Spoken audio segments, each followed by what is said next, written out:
Excluding archaeological accounts and prehistoric cosmologies, the human societal development has gone through different stages of growth, dating to the hunter-gatherer age, the agrarian age, industrial age to our current information age. And of course, there's arguments that we are actually looking beyond the information age.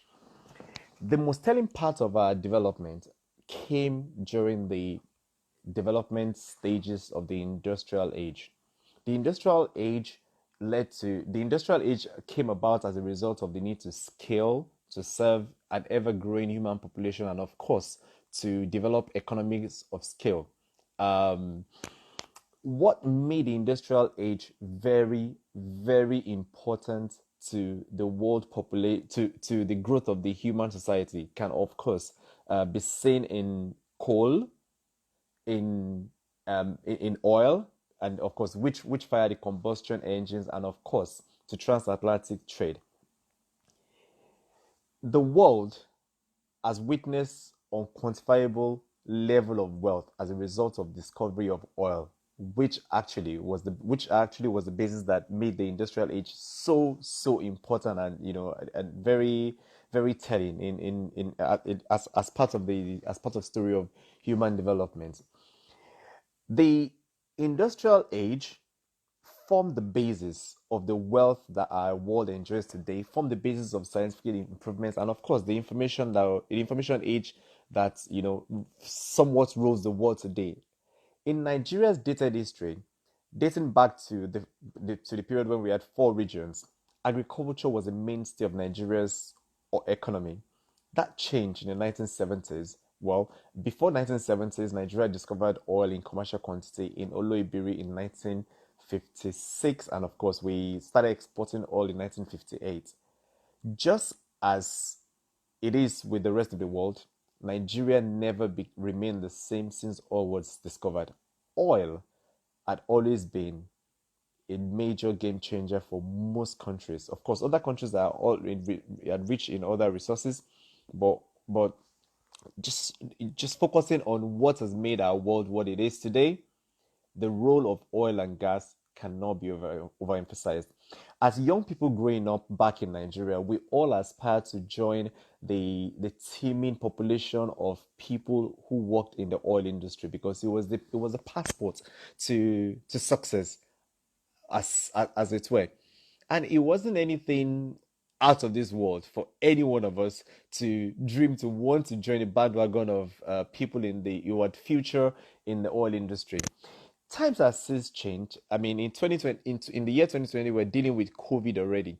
So, of course, the world has moved on from the industrial age. We're now in the information age. Is oil still, is career in oil still as attractive as it used to be?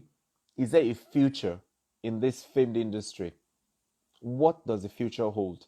In the next 1 hour, I'll be joined by Michelle Duncan from Robert Gordon University, and we're going to be discussing the future of oil and gas, both as an industry, contributor to economy, and of course, the we're going to be looking at the careers in this industry and saying, just as a lot of us aspire to join this industry, is it still what it used to be growing up, or beyond the world we're living in 2020? Is there going to be a career still in this field? I'm going to add my guests in a bit, and then we will be able to do Michael Dusumo. And welcome to oil and gas. The future, is there still a career in the future? And that's going to be our topic today. Once Michelle is ready to come on, we'll be hoping to do justice to this topic. Good afternoon, Michelle. Hi, how are you? I'm very well, thank you. And I hope you're ready. Oh, I will do my best.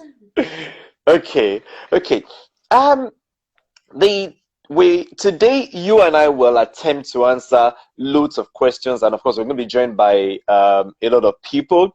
And I will like to start off by giving you some bits of statistics about Nigeria.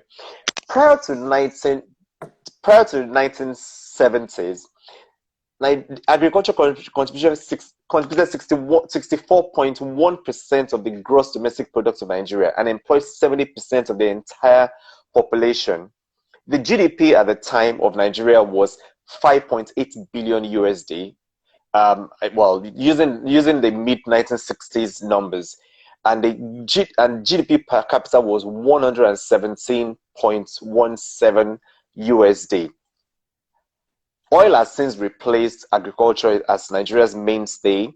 Today, oil accounts for about 80 to 90% of our total foreign earnings, and of course, Nigeria's wealth or Nigeria's GDP, as you know, other people like to call it, is now 420 billion. And of course, the per capita of Nigeria is now 2,590. My question to you: it is believed that the wealth of nations are impacted on account of their oil and gas resource. You are in Aberdeen. Aberdeen is said to be the oil capital of Europe, or well, alongside countries in the Northern Hemisphere like Norway and the rest. To what extent has Aberdeen fared in the scope of Scotland as a country, and of course within wider UK country? Okay, that's an excellent question, and I'd like to start by saying I'm going to do my best to answer these questions, and I'm absolutely not an expert, and I'm not as hot on stats as you are, as you've just demonstrated. So I'm sorry if my answers come across a little less, exact, Yeah. as you set the tone for. I think a really interesting thing that people don't often fully appreciate is just the significant contribution that Aberdeen and the oil and gas industry makes to the UK economy. People see Aberdeen on the map and they see it the distance from London. They see it as a remote location, and they think in terms of kind of economic impact, what could it possibly have, drawing relative to the proximity to London. The further north, the less economically viable. That's completely not the case. Aberdeen is such a significant contributor to the UK economy. In fact, it ranks up there with some of the big cities that you would be more familiar with, like your Manchesters, Birminghams, and obviously London being number one in the UK context. At a local level, what that means for the city of Aberdeen, it means that we benefit from things like higher rates of wages, higher employment, career opportunities that don't exist in the rest of the country, because we are this epicenter for the energy industry. And I think a point that we're going to make as we go through the session today is that it's evolving. So it's not just a historical kind of benefit of our geography, being close to where the oil is extracted in the North Sea, very near to where I am now. It's actually that whole development of Aberdeen as I mentioned, an epicenter for energy, and also the future of energy in Europe, which, as it evolves and we move away from traditional processes and so on, Aberdeen is moving forward and moving energy, the discussion of energy in the UK context, forward, at the same time. So definitely, I think, the fact that we have been coined an economic super city gives you an indication of that contribution that we do make in terms of GDP and so on in the UK context. Right. Within the wider UK context, to what extent is the energy city, which Aberdeen is, ranked in comparison to other cities in the UK, in terms of its cost of living? I mean, you did allude to the fact that being an oil city, cost of living is probably higher. Cost of wages is higher as well. So to what extent does that rank when you put it in comparison to other big cities like Birmingham, London, Glasgow? Yeah, I mean, there's lots of metrics out there, lots of surveys and research and so on. So it depends which one you kind of choose to put your faith in. Certainly, there's some significant research done by financial houses and so on that shows that Aberdeen is the fifth highest performing economy in the UK context. There's other research that shows in terms of quality of life, which then pulls in things like socio-economic factors. Aberdeen is actually, number one and number two in the UK context. So there's a little bit of, there's lots of evidence that supports that case, that the quality of life of Aberdeen, and drawing largely from the benefit of being linked to the oil and gas industry, delivers. In terms of the cost of living variation, there's a bit of a misconception based on a former truth around the cost of living. Former truth. What I mean by that is certainly, so I moved to Aberdeen for this job with Robert Gordon University. So I've lived in other parts of the UK and other parts of the world. So I can draw on personal experience. At the absolute height of, the time that I arrived in Aberdeen, it was when the price of an oil barrel was, I think it was in 3 figures. It was absolute boom time. Wow. And as a result, things like the wages were very high, but also accessibility to things like, private accommodation was very challenging because the city was just jam-packed with, visitors around the oil economy. What happened after the 2014-15 dip in the oil prices is there's been a recalibration around the city of Aberdeen. And what's happened is things like private accommodation is much more easily available.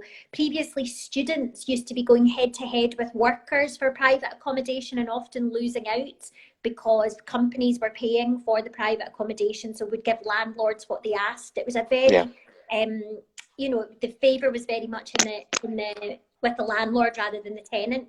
As I mentioned, there's been a real recalibration of that, and it's a much fairer place. So now, in terms of finding an apartment for you and your family, if you were coming to study here, you're absolutely talking about the price being comparable with accommodation in a much cheaper city like Glasgow. However, the flip side, so things like those costs of living have gone down, but the flip side, which hasn't gone down, which is great news, is things like the wages. So typically, the standard of kind of wage rates is higher in Aberdeen. And that used to be to balance out the cost of living differentiation, so the expense of accommodation and so on. But the accommodation has gone down, but the cost of living and wages has remained at the previous price. So that means a little example that's relevant for students is that in Aberdeen, students looking to do a part-time job, it's actually the 3rd highest rate of term time income of the UK context. So our students get only behind who? So it's Manchester and Poole. Interesting, Poole in the south of England. I think it's in the south. My geography is terrible. Why is that?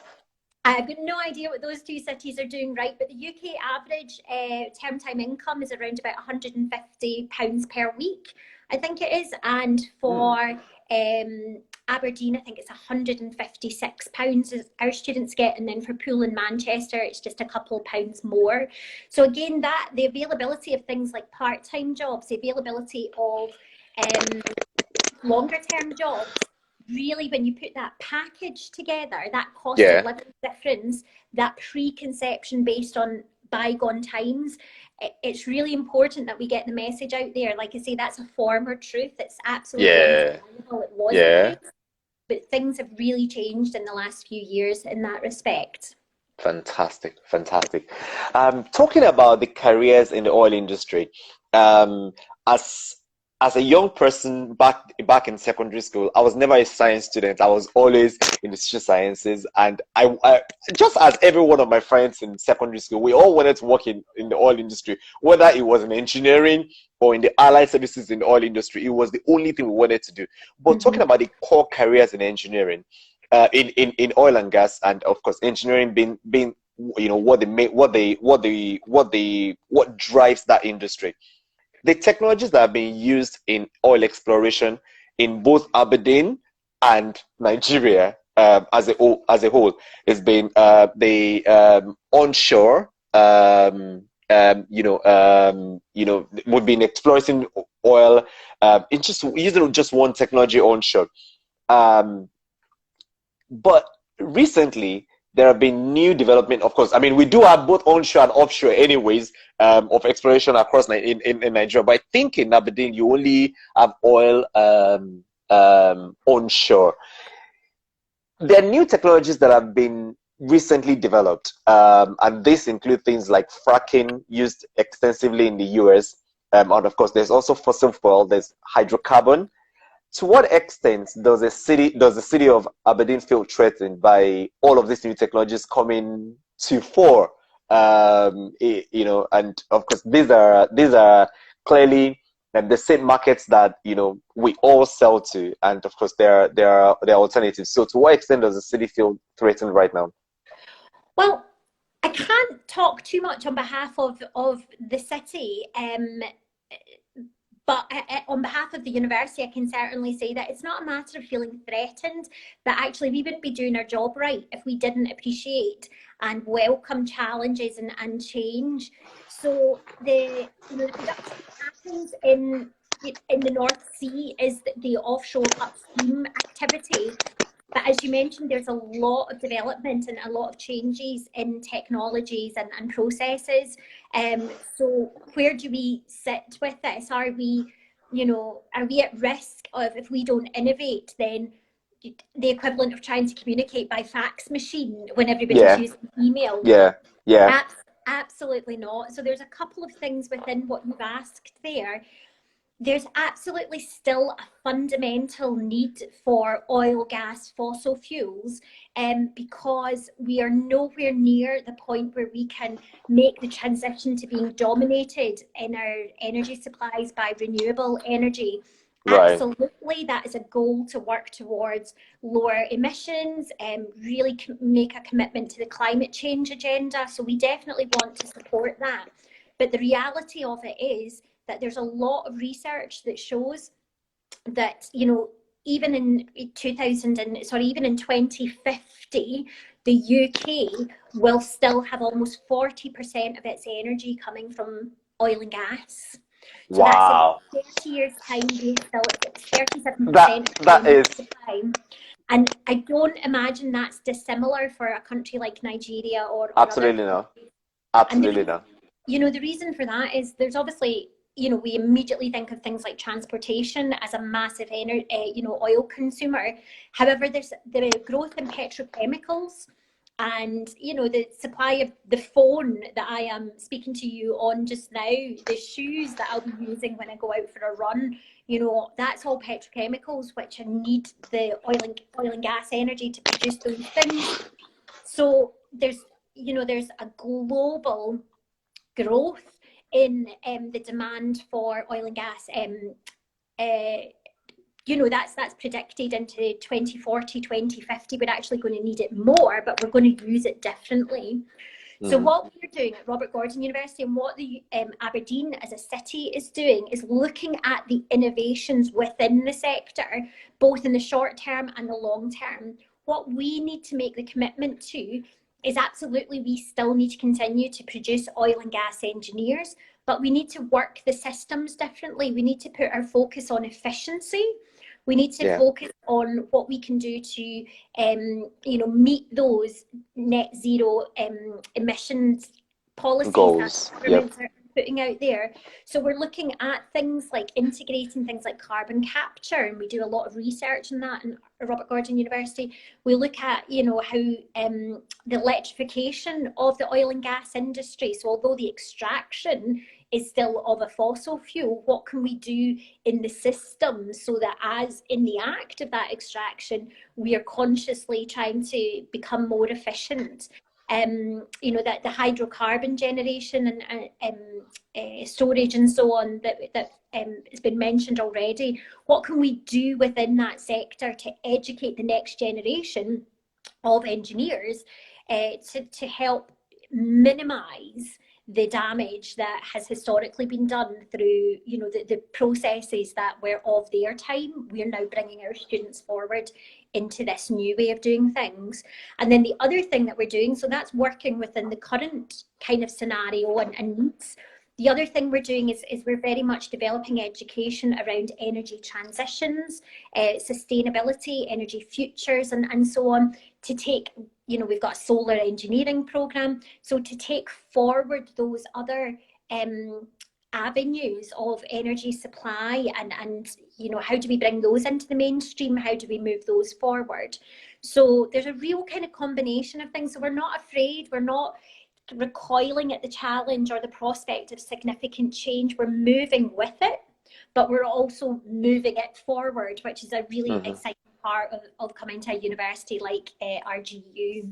It's a very long answer. I'm so sorry. I got really passionate about that. No, but it's, yeah, it is very important, because I mean, obviously, for a country like Nigeria, whose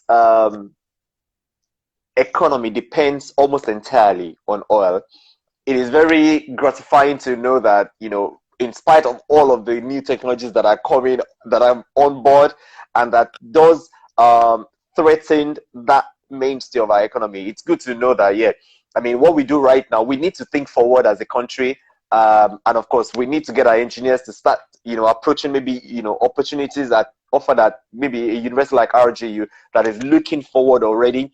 Which embraces what we do have right now, and is not afraid of the changes, but of course, obviously, it's planning for this. So it's worth the time to explain all that, and for, of course, for our audience to understand that, yeah, there's the careers that exist in industry right now will still continue to exist for the foreseeable future, but of course, we still need to keep thinking and planning forward. My next question to you. In Nigeria, we flare gas in the process of exploiting oil a lot, and of course, across the Niger Delta of Nigeria, everywhere there's you know, some sort of oil activities going on, you see a lot of gas being flared. To what extent does the prevalence of oil and gas resource in a particular location impact on public power supply? Nigeria, the power supply in Nigeria, the situation of power supply in Nigeria is terrible.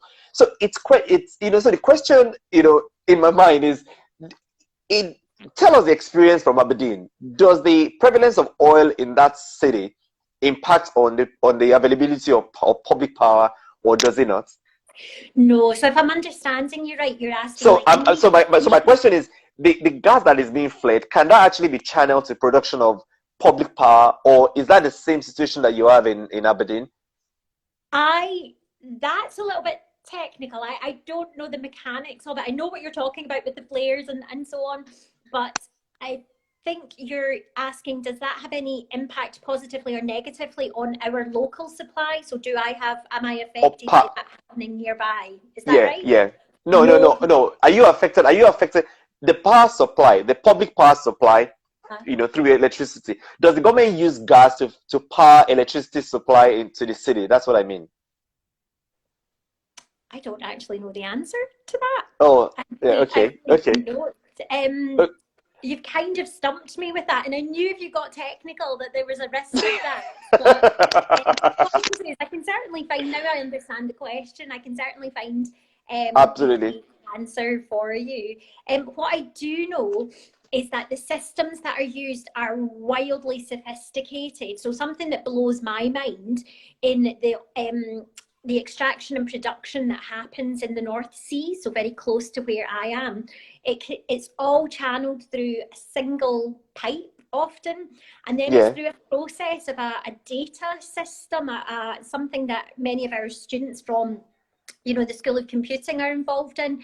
They actually code in the oil, which is coming into a central pipe, to be delivered to the different companies, to the different refineries and different resources, all through a kind of a technical plan, which I didn't really understand. Again, not coming from Aberdeen, not knowing the history of it, I didn't realise the importance of actual things like data and technology around the kind of the extraction and production of, you know, the oil that's happening. So what I do know, and it's not an answer to your question, is that there's very, very sophisticated systems. So the complicated bit is not necessarily getting the oil from the ground into the pipes. It is then the distribution. And there's some really, amazing processes and systems in place to make sure that it's going to the right people in the right way at the right time, which I find fascinating. Yeah, it's. I mean, my question was obviously on the back of the fact that it beats your mind. I know power is obviously sourced from a number of means, including gas, hydro, solar, and of course wind. Nigeria's power situation is extremely epileptic, and of course, I know we haven't harnessed all of the potentials that we have. I mean, obviously, coal isn't being used anymore because of its environmental impact. Wind is not being developed in Nigeria yet. It's not been harnessed yet for public supply of power. And of course, hydro. I mean, we've always relied on hydro for many years. So I was just keen to learn what a city or a country like the UK has done with its gas resource, and if this has been channeled to powering power, and then to see if Nigeria can learn anything, for those of us who are Nigerians and are listening to you right now, to see if we can learn a thing or two about how to channel the resource that you have to provision of essential services such as power. I mean, to set up a business in Nigeria, for example, almost 60% of operation cost in Nigeria goes to overhead, and of course, a large chunk of this will be provision of things like power for yourself. So it was just something that would have been very useful to Nigerians listening to us, to see how we can hold our government accountable to channeling our gas resource, for example, to provision of public power, which is very, very important to the country. So my next question is, you're going to say something? Well, I was just going to say, perhaps my ignorance on the answer means that it is in place, because it's not something I hear commonly referred to as being an issue with people setting up new businesses. Certainly as a homeowner and a citizen, I know that we've got very reliable, regular, affordable energy available to us. So maybe the fact that I don't know the answer is the answer, because if it was an issue, you would know. Absolutely. Yes, that is probably the answer. My next question to you, recently at the height of COVID, obviously most parts of the world have already reached a past peak of COVID. So there is over the last 1 week, we've had news from different countries of how they plan to open up in phases, from May and then going up to August, and it's expected by August the entire world will be maybe not obviously COVID free, fingers crossed, but of course the world will be a place where we are all out again, where we learn to live in a new normal. The price of crude fell significantly to zero at the height of COVID. Yes. What is the outlook of the markets not post COVID, but the crude oil contracts are usually bought 2 months in advance and supplied a month after. So for the average person on the street who might not understand, it doesn't mean if price falls to zero at a particular time, it doesn't mean price will remain at that state forever. It's just for that 1 month, and it changes month on month basis. So from your point of view, what do you think the outlook of the markets is, the economics of the market, post April at the height of COVID? Not post COVID, but post April. I will answer that question to the best of my ability, but I would encourage anybody that's wanting really to get into the specifics of that. There's some wonderful opinion pieces on the Robert Gordon University website written by my colleague, Professor Paul Deleu, who's the head of our Energy Transitions Institute. I think it's really important, though, that we don't mash up too many things happening at the same time, because there is an unfortunate coincidence of two separate things, or coinciding of two separate things, which is the COVID-19, the outbreak and the global pandemic, but also this major political set too that's happened in terms of the price of oil between, Saudi Arabia and OPEC and Russia. And and so Russia. on, yes, and Russia. So it's almost, it's really unfortunate timing that those two things have coincided, because there's always going to be politics in oil. I do not need to tell our friends in Nigeria that that is a fact, isn't it? Their politics in oil is so complicated, and that was going to happen. You know, that kind of that impact on the price of oil because of the stuff happening with Saudi and Russia and so on was going to happen. What's then been layered on top of that is the global shutdown and the consumption of oil being dramatically reduced as a result of that. I mean, you know, look in the sky, how few are the planes that are flying, you know, how many of the factories are closed down. Immediately prior to COVID, there was 100 million barrels of oil being produced every day. Yeah. That gives you an indication of the volume of consumption and the need for that. You know, that was being produced, and that's virtually gone down to kind of the demand for that oil has really significantly reduced. So I think it's important that we kind of remember that once factories open again, once the planes are in the sky, and once we're moving our cars, you know, to get to work and so on, there'll be a natural kind of consumption of that oversupply of oil that's causing this price, you know, issue, because there's just, it basically can't get given away. That's the whole point of the negative oil price, isn't it? Is so I think it's important that we don't, you know, think too much about you know, I think we've got to contextualize and really layer in the timing of this situation. However, going forward, what this moment in time is definitely showing us is, well, how do we continue as societies without oil and gas, without relying on it? What, again, this idea of efficiencies, what changes are going to come out of this? Are people going to travel less? Are people going to travel differently? Are people going to consume differently? So I think there'll definitely be longer term impacts from COVID on COVID-19 on oil and gas. But I don't think we should worry that this moment in time marks a sea change, a significant long-term change in how we consume oil and gas, and that this will become a recurring problem of this kind of zero value of oil. I think once we're moving again, there'll be a natural absorption, and then we'll just be dealing with one of those problems, which is the politics of oil, which is, you know, continues forever, right. Doesn't it? It's such a complex subject in that regard. Right. It's good to know that, you know, I heard a lot of comments from Nigerians when oil prices went down to zero about the future of Nigeria simply getting shot because oil prices, but of course, I mean, because oil prices were at negative. But of course, that's coming from a lot of people who are not aware of how the economics of the industry actually plays out. As a university, can you share with us what your links are to the oil and gas industry?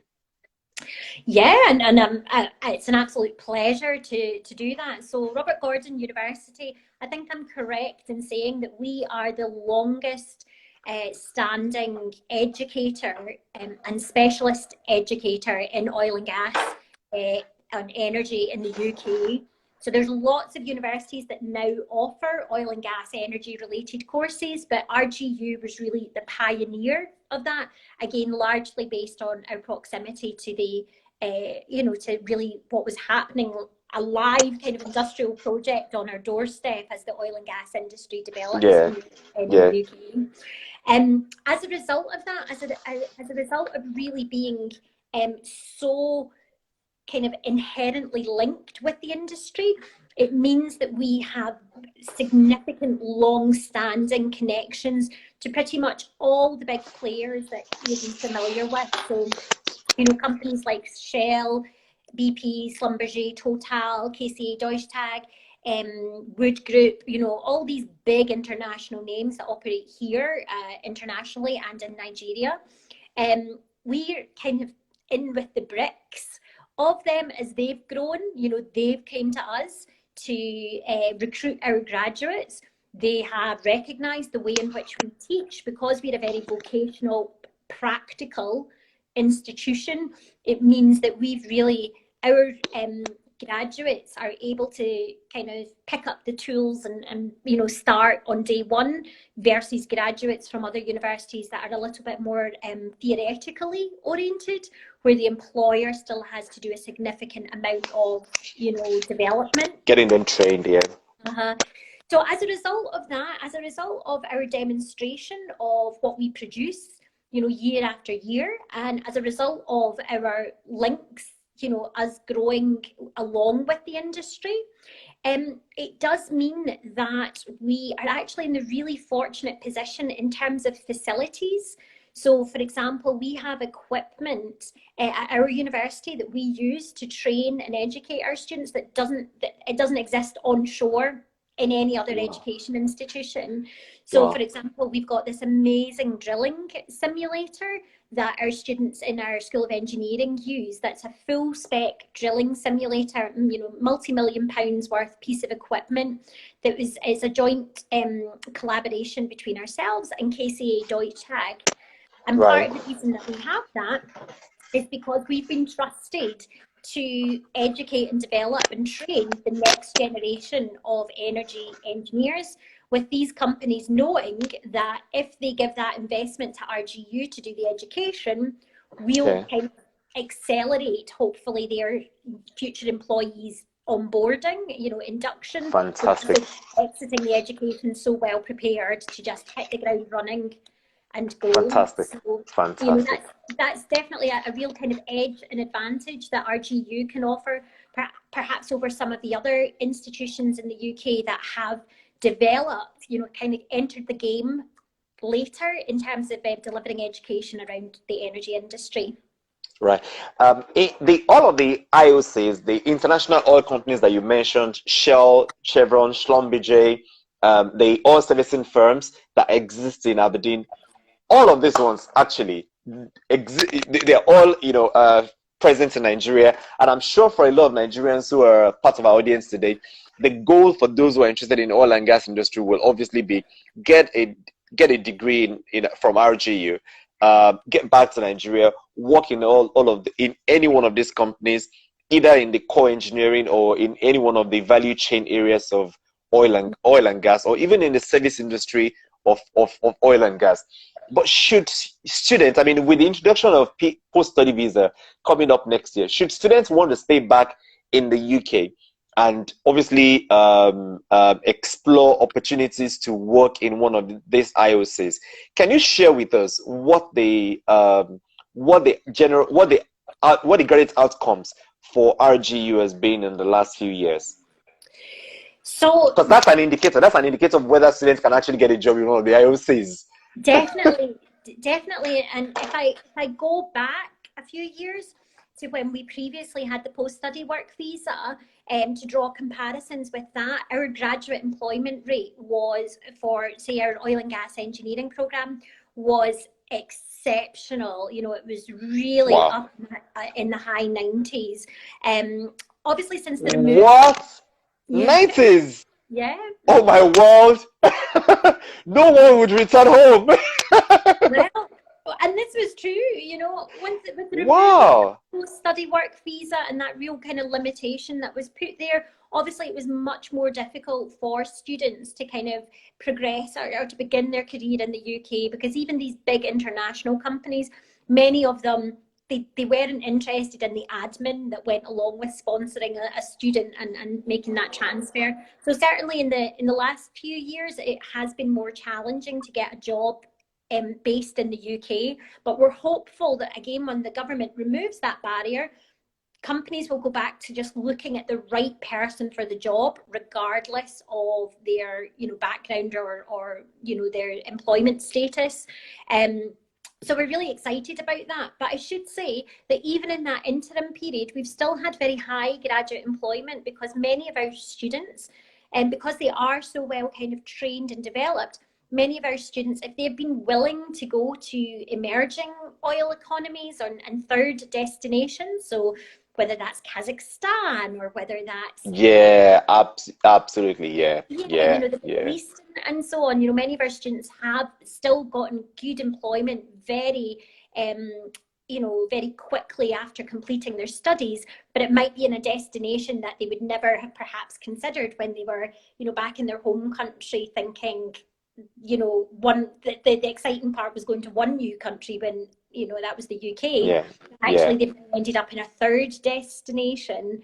So I hope that will continue. I hope that even though the ability and possibility to stay in the UK will increase with the introduction of the graduate immigration route, I hope that it doesn't limit people. I hope that people will still be brave and explore new kind of territories and go with those international opportunities as well as what the UK will offer them. What I can assure you is Nigerians are very adventurous, and I'm sure that for Nigerians who are going to choose to come to RGU, the opportunity to either stay back in Aberdeen or anywhere else in Europe or anywhere in the world is always alluring, and Nigerians will always be attracted to anywhere those opportunities exist. Before I go on, I'm going to take some questions. Oh yeah. I was just going to say, and the rest of the world is all the better for that bravery. Absolutely. That, Absolutely. Yeah, so so I'm going to take a couple of questions. Somebody is asking, do we mind to take questions on Tier 4, on admission and Tier 4 immigrations? No, we don't mind. So bring on the questions. So the first question here is, with the lockdown extension in the UK, what are the chances of enrolling in RGU this year? That's from the audience, actually. Yeah, that's a really great question, and I'm glad you're giving me this opportunity to answer it because it's so timely.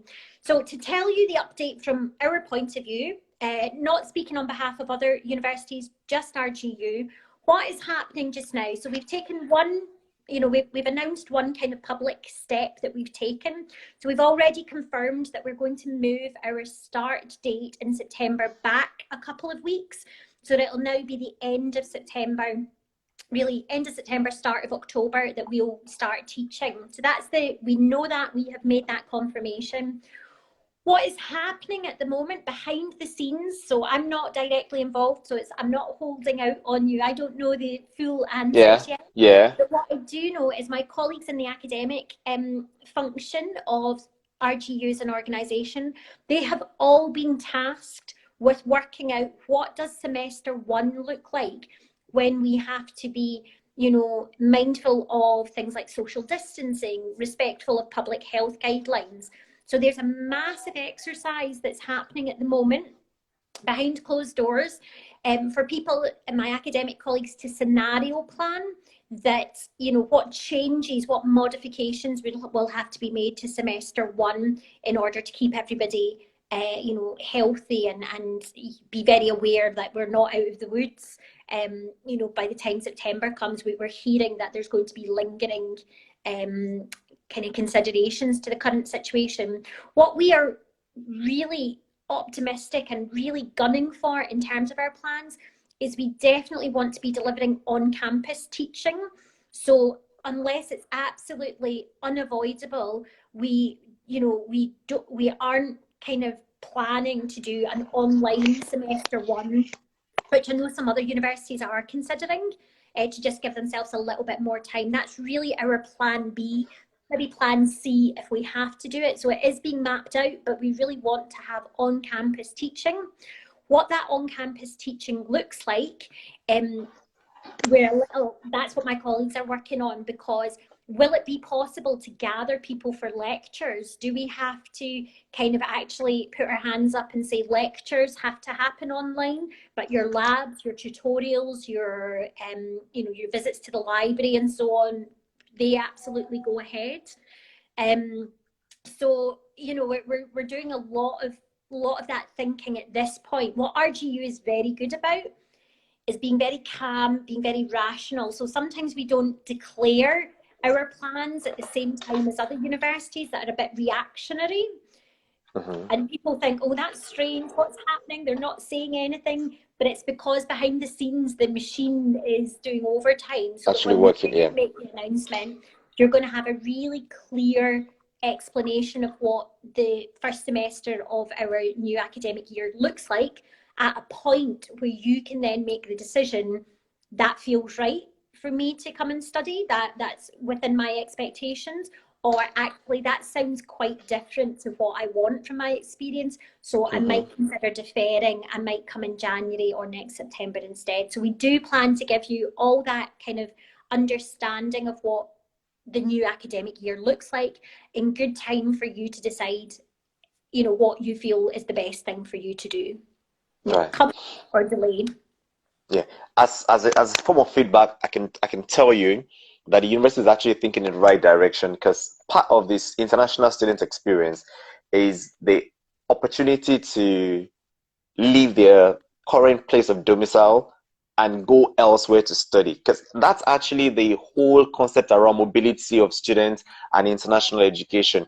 That concept is being challenged, you know, as a result of COVID, and you know, it's expected that the world will be able to go back maybe to some semi-normal by the end of the summer. So the university thinking of face-to-face teaching as its plan A is absolutely what international students would like to hear. Because if I was an international student myself, I mean, the only thing, if I was going to think of studying abroad, part of that for me would be to actually experience and learn not just in the class, but also the culture of the place where I'm going to get my degree from. So, you know, that's an absolutely fantastic idea, you know, being put forward by the university. We're definitely doing our best to really, you know, move forward and secure that as the option.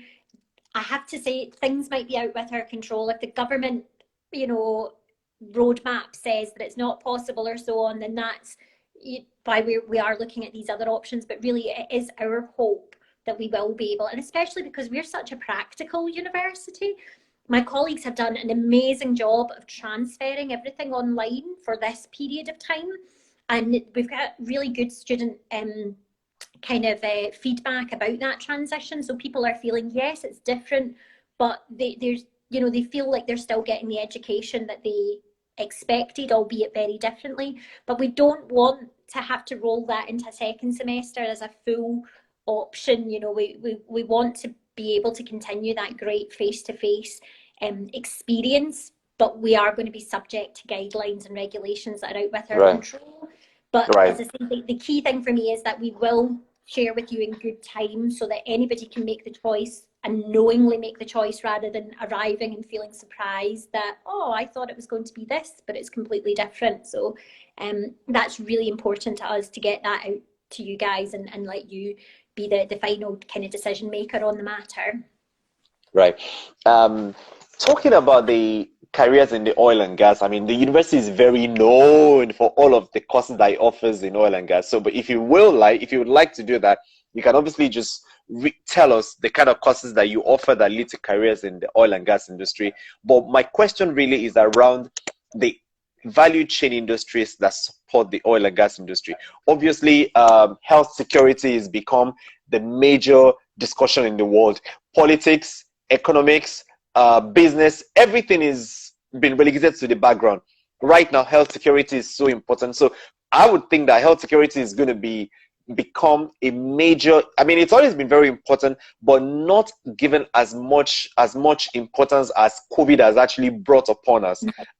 So can you just talk us through all of the value chain industries, all of the value chain courses that support the oil and gas industry offered at RGU? Yeah, and this was something that, you know, really blew my mind when I started working for Robert Gordon University, because I wasn't involved in oil and gas. It wasn't something that I knew about. And I found it so, I couldn't believe just how much it permeates through the university directly, through the specialist courses. So things that you mentioned, the oil and gas engineering, the drilling and well, you know, the courses that have got oil and gas in their title, whether it's law, accounting, or so on. But then this whole other range of courses that actually are, you know, our graduates end up working directly or indirectly for the oil and gas industries, you know, through things like the supply chain management. A lot of our students from our construction project management masters end up involved in the oil and gas industry through asset building, through industrial developments and so on. So And then even things like, I'll come back and speak specifically about health, but even something like we do a Masters in Public Health program. One of our graduates is actually responsible for the national oil company for Saudi Arabia. I couldn't remember there. Wow. Aramco is the name of the company. He's actually Aramco, yeah. So one of our graduates is responsible for the Saudi Aramco personnel well-being program for their whole company, and that's from public health, Masters in Public Health. So even, through a completely different subject area, there's a connection to the oil and gas industry. Speaking specifically about kind of health security and so on, something that I've found really interesting. So I mentioned we've got this amazing public health program that really it's a non-medical public health program. So although a lot of doctors and dentists and so on, it's more looking at communities, behaviours, education. So people from a wide range of backgrounds come onto it. And it's in terms of the responsiveness of that course to what is happening just now, we're shortly going to do a question and answer session with some of our current students on the course, speaking about their experience of responding to how the course has responded to the learning opportunity that is this global pandemic. But there's other things like our data science students. There's such a huge dependency on data scientists at the moment, because if you think about these, these tracking apps that are being used to kind of, in China and in other countries, they're being trialed in the UK just now. There's a huge amount of data analysis going on just now. There's a huge amount of development required around the kind of the health area. Cybersecurity is involved in this because of the data transfer and so on. So, that's an area that people wouldn't necessarily think would be touched by this pandemic. Actually is going to boom as people have that realization of the different ways that their skills and knowledge can be transferred, to apply to different contexts. So there's really wide range, and so there's those courses, and then what I think I want to say as well, and what I do want to say, is the emerging courses as well. So coming back specifically to oil and gas, I mentioned earlier that we've launched a solar energy engineering program, for people that want to move in a different direction but stay in energy. They want to be at the vanguard. We've launched things like an MBA in sustainability and energy transitions. So about leading that discussion and development in business around energy changes and so on. So there's a real mixed bag of obvious connections and things that people have taken the knowledge and skills that we've given them and then transferred it into different sectors. Right. So yeah, it's really interesting. Thank you. I told you earlier that when I was growing up and back in secondary school, even though I wasn't an engineering science or engineering student, I was in industry sciences. All I wanted to do was just to work in all industries, same as my friend. So it explains how the graduate of public health from Robert Gordon now works and manages the entire well-being of Aramco in Saudi Arabia. We've got a couple of more questions from the audience that I would like us to take before we close. We've got very few minutes to go. Somebody wants to know, is it a good idea to start processing admission now into RGU, especially that the end of COVID is uncertain? Michelle answered that already. So we are planning for university face-to-face classes by September. So of course you can make applications now. Somebody else is asking, can you tell the audience more about Contact a Student's platform, as it is very helpful for prospective students who are still at that decision stage? Can you talk about that? Yeah, I saw that message come up. That is a fantastic thing. I'm so glad that the person that's posted that is liking the platform. So through the RGU site, it's very, very easy for you to be connected to one of our current students who is either on the course that you're interested in or is, shares the nationality that you are. You simply go to the RGU website /contact a student, And it's a very easy matching process. And you can speak to as many of our student ambassadors that are on there as possible, you know, as you wish to. You can speak to them as often as you need to. You can chat to me through the tool as well. So it's a really, really good platform. And I really encourage anybody interested in coming to study at, you know, RGU or any university overseas, make contact with as many kind of current students as you can, because they'll give you the inside scoop on what it's really like. It will surprise nobody to know that the university pays me. So of course I'm going to say wonderful things about it. It's really helpful that I believe the wonderful things, so it makes my job really easy. But you know, the students are living, breathing examples of it. They are absolutely your peers. And the same way as we're very trusting of things written on TripAdvisor or, you know, Yelp and stuff like that as recommendations. That's the same way talking to students will be for prospective students. Yep. So definitely take advantage of the Contact a Student platform. It's really easy, accessible through the RGU website. Okay. One more question. Somebody wants to know, does the university help place students in internship, or they have to search for this independently? Both. So we've got, because of our commitment to employability at Robert Gordon University, is really what we put out there as our kind of key selling point. And you know, we speak a lot about the results that we have and the evidence to show that we're good at it. So as part of that commitment to helping you with you develop your employability profile, we've got a couple of functions that are, you know, of assistance to you. In the classroom, the majority of our academics are what's called academic practitioners. Because we're this vocational university, many of them come from industry. Some of them are actually currently still in industry, so they're part-time academics and industry experts.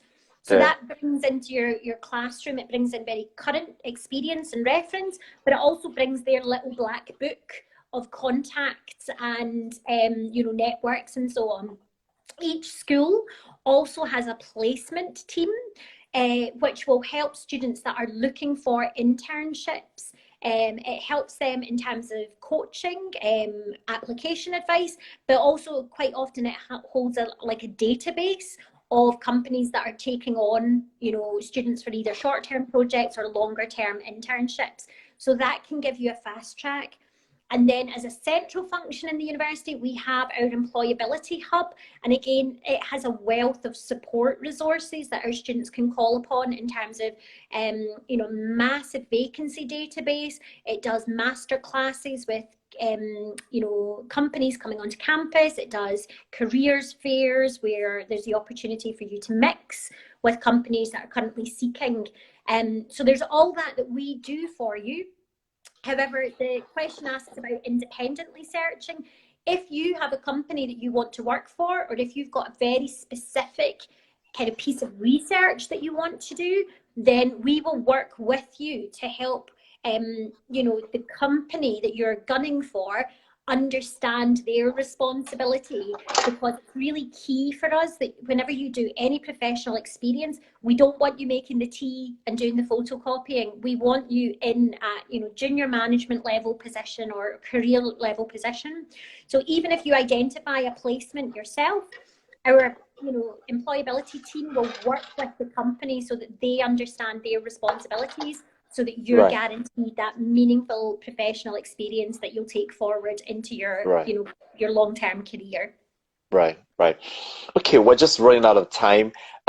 So back to, I mean, in closing, some of the things that we've discussed today, you know, the value to take away from them is, one, as unlike the fear that a lot of people have about the future of the oil and gas industry and the careers in that industry, Michelle has confirmed that, you know, just as we know, I mean, of course, a lot of us, without using facts behind our thinking, I mean, RGU is a respected institution across the world for the training of oil and gas professionals. From that university's point of view, and of course from researchers, the UK, as an example, relies over the next 50 years on the natural resource oil and gas to fire its own economy, and I think it's going to be the same. So the careers in the industry are still very viable.